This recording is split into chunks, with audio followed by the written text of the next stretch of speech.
Fala, meus amigos, bom dia, tudo beleza com vocês? Tudo certinho? Eu sou Marcelo Bates, eu sou agricultor, sou músico, compositor, sou criador e protetor de abelhas nativas, né? O que eu quero falar para vocês nesse vídeo de hoje é sobre algo muito importante e que poucos se comentam, mas é sobre as temperaturas internas das colônias. Isso, com relação ao tipo de madeira também que se usa, né? Eu vou falar aqui as espessuras mais especificamente. Então, amigos, e nesse momento eu acabo de adquirir um higrômetro, né? E o que é um higrômetro? Ele acabou de chegar nessa embalagem aqui, ó, e eu vou explicar mais detalhes para vocês. Qual a diferença desse aparelho que eu comprei para outros que tem em muitas ofertas na internet?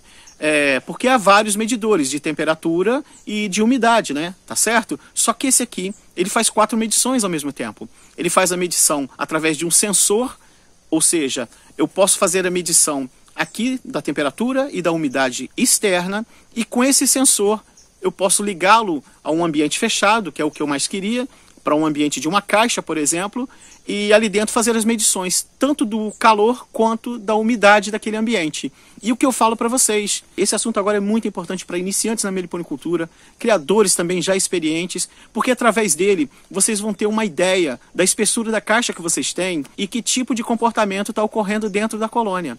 Vocês vão conseguir ter uma ideia disso. Claro que através da espessura da madeira e algo que eu vou mostrar também, eu tenho um estudo das caixas que eu desenvolvo com 2 dobras, né? E com uma madeira mais rígida por fora e uma madeira mais leve por dentro, para fazer aquele efeito isopor, como eu disse para vocês. Ah, beleza, mas por exemplo, pinos por dentro, que é uma madeira que tem essa textura mais leve, né? É uma madeira menos resistente e que as melíponas roem com mais facilidade, mas ela tem um efeito muito bacana. E as 2 dobras, galera, que eu falo para vocês até em vídeo sobre a caixa, né? O tipo de caixa específico e tal, eu falo para vocês no vídeo. Vocês dão uma olhada no link que tá aí. Quem não viu o vídeo sobre as caixas, as espessuras de caixa, modelo de caixa que eu falo, nele eu já estou relatando sobre essas 2 dobras e como isso dá diferença. E nesse vídeo aqui eu vou mostrar para vocês, porque já tem mais ou menos 15 dias que estou fazendo as medições no ambiente interno e externo, acompanhando. E detalhe, para usar esse higrômetro eu adotei critérios, né? Porque você não pode simplesmente abrir a caixa, colocar ele ali e já passar a medir a partir daquele momento. Entendeu? E eu fiz medições tanto na parte da melgueira, próximo ao invólucro, e também rompendo o invólucro na parte do ninho.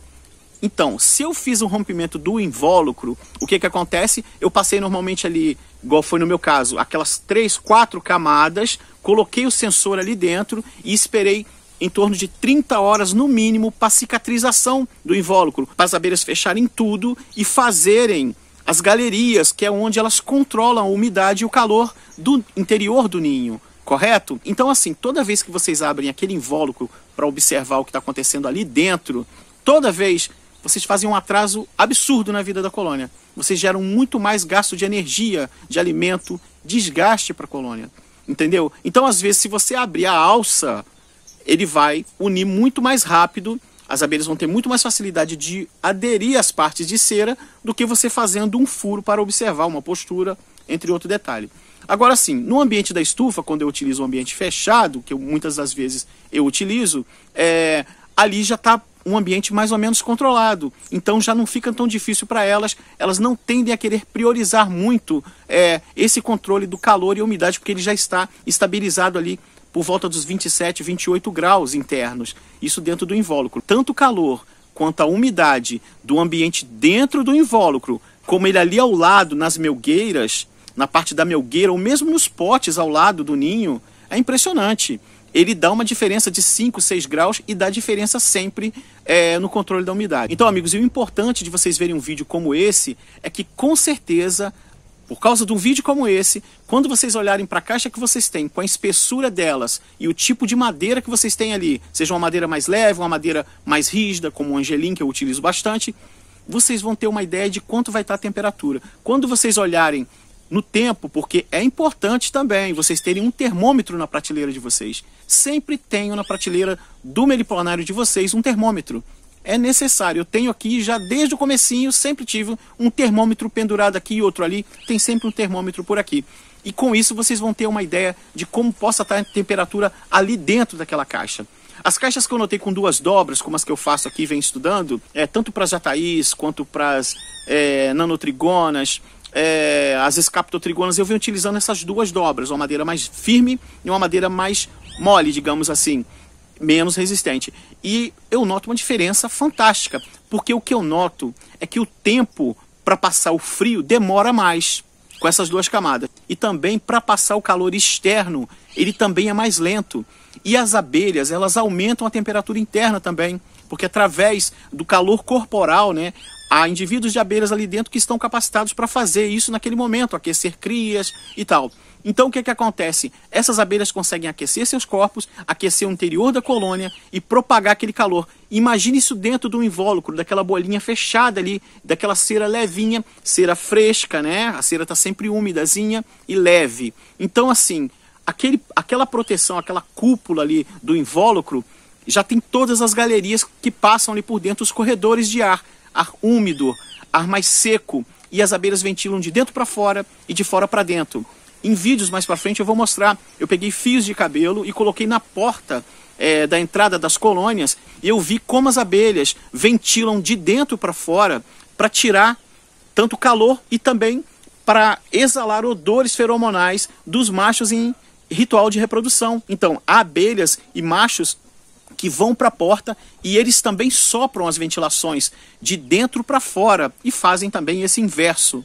É fantástico. Então, através disso, elas controlam a umidade, o calor, e eu não vi a temperatura fugir muito dentro do ninho. E quando a temperatura, por exemplo, numa caixa de 2 dobras, chegou para mim aqui a 10 graus, como chegou um dia desse e ainda não entrou o inverno, ela estava a 20 graus, a 19,8 mais ou menos. Ou seja, e foi uma temperatura ainda suportável, mas não por longas horas. Tá certo? Se, por exemplo, durar meses, uma temperatura, por exemplo, de 5 graus, que ainda não chegou para mim aqui, mas vai chegar nesse inverno provavelmente, quando chegar 5, 3 graus, eu acredito que ela vai estar ali em 16, 17, 18.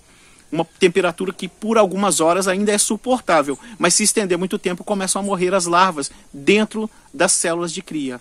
Entenderam? Por isso que é importante vocês estarem com essa observação que vai ser mostrada nesse vídeo aqui. E aqui estão começando meus trabalhos de medições com a temperatura interna, umidade interna e externa. Beleza? Vão vir de outras colônias de abelhas depois, como eu falei para vocês. Eu estou separando aqui algumas que eu dividi. Vão vir no futuro também medições de escaptotrigonas. E eu uso esses critérios. Eu espero a cicatrização, o tempo certo, depois de um prazo que a colônia já está fechada, horas e horas, até um dia, 2 dias. Já são 15 dias de medições. Eu comecei medindo das bugias e eu vou mostrar um pouquinho aqui para vocês do que eu estou fazendo, mas vai ser bem interessante. Amigos, antes de começar esse vídeo, quero dar um alerta para vocês aqui, ó, sobre as camisas pretas, roupa preta que a gente utiliza para manusear abelhas, tá? Não é legal isso. Cores escuras, as abelhas tendem a se grudar, né, a pousar nessas cores escuras. Uma das cores que eu mais gosto de usar em camisetas, mas uso a minha até branca com essa ideia, porque a cor branca já dispersa, ela já espalha, faz com que a abelha não queira pousar ali, entenderam? Então é por isso que o apicultor também, ele usa o macacão normalmente branco ou de cores claras, correto? Entenderam? Então assim, outro detalhe muito importante aqui é que eu estou de casaco, e esse casaco nesse vídeo, ele é felpudo, as abelhas travam as mandíbulas aqui, e é muito fácil de se perder as abelhas. Qualquer bobeira que você der, elas já pegam, morderam, travam as mandíbulas, prendem na lã. Qualquer tecido desse mais felpudo é terrível para as abelhas. Então assim, eu aproveitei e já estou querendo mostrar isso há muito tempo. Então aqui fica um alerta para quando forem lidar com as abelhas, evitarem esses tecidos mais felpudos e procurarem usar mais camisas claras, brancas de preferência. É muito mais fácil para você lidar com as suas abelhas. Calça branca, camiseta, muito mais fácil. Tá certo? Vamos em frente. Então, amigos, esse aqui é o termo higrômetro. Ele faz as medidas da temperatura externa nesse posicionamento que vocês estão vendo aqui. O aparelhinho, na parte que está escrito IN, ali em cima, 14,8 graus centígrados e 75% de umidade. Isso é aqui na prateleira do lado de fora, tá? E esse Alt embaixo, esses valores, é o valor que está guiado pelo sensor que sai de um cabinho ali embaixo, ó. Vocês podem ver ali embaixo no cantinho esquerdo. esse sensor ele está ligado dentro do invólucro no ninho de uma colônia de abelha bugia, tá? Uma caixa com 3,8 de espessura, sendo que tem em torno de 2,8 de madeira de angelim, uma madeira mais rígida, e sendo 1 centímetro de pinos, que é uma madeira mais leve, que ajuda a quebrar esse balanço do frio muito forte do lado de fora, que vai ficar daqui a pouco, né? O inverno ainda vai chegar, mas a gente já começa os testes agora. E aí aqui você já tem uma ideia, ó. Essas medidas que estão aqui são aleatórias, ainda não estava valendo, entendeu? Aqui ainda não está valendo, mas vai começar a valer a partir de agora, porque ele também me dá uma parcial num período de uma semana, durante um mês. O tempo que eu deixar ele ligado, ele vai me dar uma parcial também da temperatura máxima e da mínima, e da umidade máxima e da umidade mínima, entenderam? Aqui, amigos, já foi passado o prazo, né, que eu já estava aguardando para ver a cicatrização do invólucro, como eu falei para vocês, né? É necessário que eu esperasse que elas deixassem toda aquela galeria pronta para que elas conseguissem controlar melhor a umidade e o calor que deve chegar e que deve sair dentro do invólucro, tá? Essas medições que vocês estão vendo é dentro do invólucro. Agora, aqui no caso, começam os nossos trabalhos. E eu comecei a medir por volta das 11h30 da noite. Esse é o horário que eu comecei a marcar os horários. E também durante a parte da manhã, que eu notei que por volta das 7 horas da manhã, a temperatura começa a trocar. Tanto o calor quanto a umidade começa a mudar, né, do ar externo, mas as abelhas seguram lá dentro da parte do invólucro. Beleza, vamos em frente. E aqui o exemplo rápido para vocês, como eu vejo e consulto a temperatura mínima e a máxima, tá? Notem aqui, ó, tem um botãozinho que a gente aperta aqui embaixo, que vai me dar a máxima, ó, que chegou dentro do invólucro, a 28,3, e a mínima, que durante a noite, na madrugada, depois da meia-noite, chegou a 21,5, com 69% de umidade, tá? É o mínimo. Beleza, agora a gente vai passar a prestar atenção lá em cima, ó. A mínima do lado de fora foi 12,3 graus, com 48% de umidade, galera. Observe como baixou tanta umidade do lado de fora e as abelhas conseguiram segurar ali até 69% de umidade a 21 graus lá dentro do invólucro, né? Eu tive outras medições aqui para essa mesma caixa, dessa colônia de bugia que vocês estão vendo aqui agora, com 2 dobras, uma colônia já estabilizada, utilizando uma colônia já tranquila, seguindo já no seu padrão de postura normal, beleza? Com número de indivíduos já que realmente deva ter dentro de uma colônia estabilizada, beleza? Outra coisa, eu fiz medições tanto do lado de dentro e como do lado de fora. E a diferença que eu notei na caixa de bugias, por exemplo, essa com 2 dobras de madeira que eu estou falando para vocês, é que a temperatura, colocado o sensor do lado de fora do invólucro, mas mesmo próximo do ninho, tá? A temperatura chega a ter uma diferença de 5, 6 graus, sendo que é mais quente sempre dentro do ninho, tá certo? Dentro do invólucro. A importância do invólucro ser mantido fechadinho, intacto, é gigante, galera. É maravilhoso saber isso, tá? Muito importante. E saibam, por isso que a gente tem que evitar de abrir, porque também, assim que a gente abre e faz qualquer perfuração no invólucro, naquele mesmo momento já muda a umidade ali, em segundos. Assim que a gente já rompe a caixa e começa a abrir, já entrou o ar de fora, já circulou por ali, é uma coisa incrível. Isso que eu vou notando que muda muito depressa os valores no cursor, né? De tempo aqui, de umidade. Você fecha um pouquinho, com poucos minutinhos, já está tudo mudado a temperatura ali dentro. E leva tempo para se estabilizar. Agora imaginem vocês os contatos feromonais das abelhas. A comunicação dela que tem que estar bem precisa. Elas têm que estar bem organizadinhas. Alguns criadores têm hábito de abrir caixa demais e não sabem por que tem tanto problema, né? Já fiz até vídeos falando sobre pessoas que abrem muito as caixas e vivem com problemas com a colônia. Outra coisa que eu quero mostrar para vocês é que eu tiro sempre ele também, ou coloco, eu faço um furo que vai até a postura ali embaixo, ó, mas com muito cuidado. E espero a cicatrização. Tá aqui, ó, como eu já falei para vocês, ó, eu vedei com o máximo cuidado, sem mexer muito ali em volta, e aí espero. Quando passa um determinado tempo, acima de 30 horas, aí já está tudo trabalhadinho, já está tudo no ponto para iniciar essas medições de umidade e de temperatura, entenderam? Então, e aqui você já vê um ambiente já cicatrizado, ó. Elas já pegaram e já adequaram já a situação toda com a cera nova. Nessa mesma caixa que eu utilizo, observa que é uma colônia muito saudável, porque há potes novinhos ali crescendo, ó. e são colônias que não são alimentadas, tá? Tudo por elas mesmas na natureza, sempre elas por elas mesmas. E tá aqui mais um valor nessa caixa de bugia, ó, que chegou, ó, 14,9 a temperatura para esse momento aqui também, a partir da meia-noite, tá? Ó, 14,9 graus centígrados, 75% de umidade.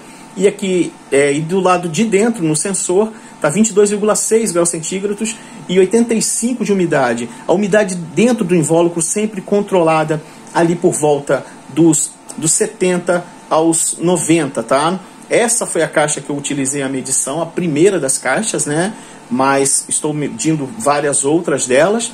E aqui está um termômetro que eu já tenho aqui na prateleira há muito tempo e recomendo a todo criador de abelha nativa. Ele precisa sempre olhar o tempo, acompanhar o tempo, estar de olho no tempo, porque as abelhas são mestres em conhecer a umidade do ar, conhecer o clima. Elas conhecem muito bem e trabalham e sabendo como vão se posicionar. Esse aqui, ó, galera, é um tipo de medição que eu faço também na parede da caixa. Então, amigos, eu não comecei ainda a medir o processo de fermentação do pólen. Eu já estou estudando uma forma de fazer isso durante uns 15, 20 dias. Vou fazer um processo de medição do calor que aumenta, porque muitos livros e estudos relatam que normalmente as abelhas constroem os potes de pólen em volta do ninho para facilitar o acesso, né, das abelhas de irem buscar o pólen para alimentar as crias ali dentro, né, para montarem a estrutura para alimentação.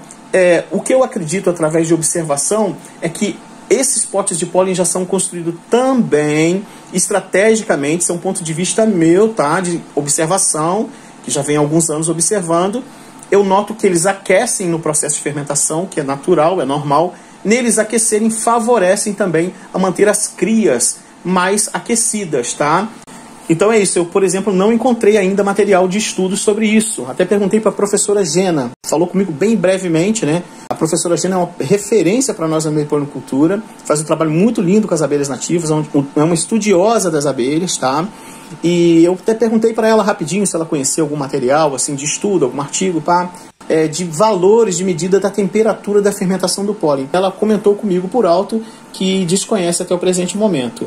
Se surgirem alguma coisa, amigos, se vocês souberem, por favor, mandem para mim aqui, deixa o link aqui embaixo nos comentários, tá? Muito importante o comentário de vocês aí. Sempre postem comentários, que isso facilita a gente trabalhar e faz com que o nosso trabalho seja mais divulgado, né? Ele apareça para mais pessoas, tá certo? Isso é importante, a gente procurar falar das abelhas com mais observação para procurarmos entendê-las. A gente precisa entender as abelhas, tá? A gente precisa procurar entender melhor o comportamento das abelhas para que a gente as agrida muito menos do que a gente já faz, porque nós lidamos com elas de forma muito agressiva. A gente precisa melhorar isso, correto? Então, amigos, eu estou iniciando esse processo de medição do pólen na fermentação. Eu já notei também através de medições com termômetro, ele altera o calor ali dentro e é por esse motivo que ele fica próximo às crias. Também é esse motivo, além de favorecer que as abelhas que trabalham com a rainha, as obreiras da elite, né, que levam alimento, peguem mais fácil. Vocês podem notar que a prateleira de depósito de pólen das abelhas normalmente sobe lado a lado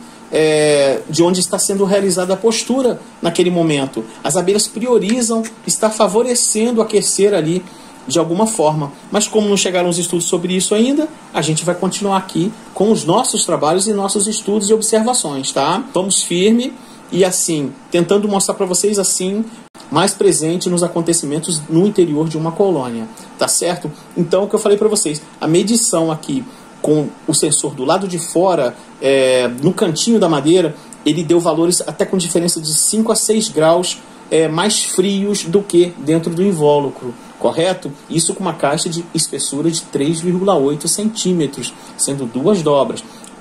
Vão vir agora as medições de uma caixa de mandaçaia também, que eu comecei a fazer as medições. Ainda são poucas, amigos, tá? Vem muita coisa pela frente e isso aqui vai se transformar muito, esse cenário, tudo ocorrendo bem, vão ter bem mais valores, mas isso facilita para a gente montar nossas caixas, para a gente saber o que está acontecendo dentro da colônia, através dessa medição de temperatura. A gente começa a ter uma ideia bem interessante sobre umidade e calor interno, de acordo com a espessura da nossa caixa. Vou aproveitar para mostrar para vocês essa colônia aqui, ó, que eu também já fiz medição aqui nessa caixa, que eu uso uma melgueira maior. Essa colônia aqui, vocês vão lembrar quem já acompanha o canal há alguns anos aqui, sabe muito bem. Essa colônia que eu não alimento, minhas abelhas não são alimentadas, não. É tudo coleta da natureza. Essa melgueira é grande, é uma caixa que tem por dentro 18 por 18 internos, ela tem 18 por 18 internos de espaço, tá? Essa melgueira tem quase 20 de altura, só a melgueira. E observe, esse mel é todinho aqui dela, de coleta da natureza. Não fiz coleta esse ano ainda. E essa colônia, amigos, é uma colônia de mandaçaia que chegou para mim aqui no inverno, se não me engano, de 2 anos atrás. Ela chegou aqui muito detonada, foram mastigados os discos de cria dela, ela passou por uma situação terrível, foi buscada numa serraria, a gente pegou ela de um tronco, tivemos que comprar ela do rapaz por um valor bem simbólico, mas não existia, só existia forídeos e ovos, e aqui eu trouxe ela no inverno aqui, abri uma caixa minha aqui, rápido que eu tinha aqui, peguei algum disco dela, já foram para vários amigos meus aqui, colônias formadas, filhas dessa, veja o vídeo dessa colônia, olha o trauma que essa colônia passou, ela custou a se recuperar. Esse mel é dela, lá embaixo, tanto o ninho como o sobreninho, tá todo com alimentos, e o que é curioso nesse modelo de caixa que eu estou testando ela, essa parte alta que tá aqui, eu já fiz uma medição, na madrugada chegou a 17 graus e meio aqui na melgueira, isso num dia que fez 10 graus. Ou seja, quando a temperatura chegar a 3, 5 graus, essa temperatura provavelmente aqui vai chegar a uns 12, 15, no máximo 12, 15. Isso na melgueira, acredito, né? Mas vamos esperar os estudos chegar, tá certo? E lá dentro ainda não fiz a medição. Está para ser feita a medição no ninho desse modelo de caixa, mas vem muito mais coisa pela frente. Essa colônia de mandaguari preta aqui, ó, já é uma das transferências que eu fiz. Foram aquelas 3 capturas de um amigo meu, que eu fiz as transferências para ele, com sucesso, tá tudo bem. Uma delas foi invadida pela mandaguari amarela, tentou enviar uma princesa de primeira, não conseguiu, mas na segunda vez veio a princesa de mandaguari amarela, e a mandaguari amarela formou a rainha lá, com a invasão, já está com postura, inclusive já usei os discos da mandaguari amarela que tá lá, que já vieram, para ajudar uma outra colônia de mandaguari preta. Entenderam? Já utilizei. Todas as 3 estão muito bem, e eu vou mostrar também depois umidade, calor, as medidas internas dessas colônias que vocês estão vendo aqui. No próximo vídeo eu pretendo falar sobre as iraís, sobre as divisões que eu fiz agora. Eu tive que fazer 2 divisões, mesmo não sendo a época adequada, tá? Não é a época adequada para fazer divisão. Mas eu encontrei realeira, colônias fortes, são 2, e elas são separadas para estudo. E aqui eu tenho ambiente, tem alimento, tem uma estufa também que se esfriar muito, que eu sei que vai esfriar mês que vem, mas elas vão continuar evoluindo, porque são abelhas muito fortes. E ao contrário do que muitos pensam, eu vejo sempre criadores falando: poxa, mas a abelhas iraí produz pouco. Não produz pouco, as minhas produzem mais que a jataís, tá? Todo ano produz mais que a jataís, um mel maravilhoso, de excelente qualidade. Também há artigos aqui e estudos sobre o mel da iraí, vou deixar no link aqui abaixo, tá certo? Então assim, aguardem que vem mais material de estudo pela frente, tem muita coisa pra gente estudar e aprender juntos, tá? E qualquer dúvida, deixe o comentário de vocês. Vocês já notaram que eu procuro sempre responder. Eu vou conseguindo um tempinho daqui, às vezes leva dias, tá? 4, 5 dias ou um pouco mais, mas eu sempre procuro responder as pessoas. Até onde eu conseguir, eu vou respondendo um por um. Um abração, sigamos em frente, me aguarde. Até mais.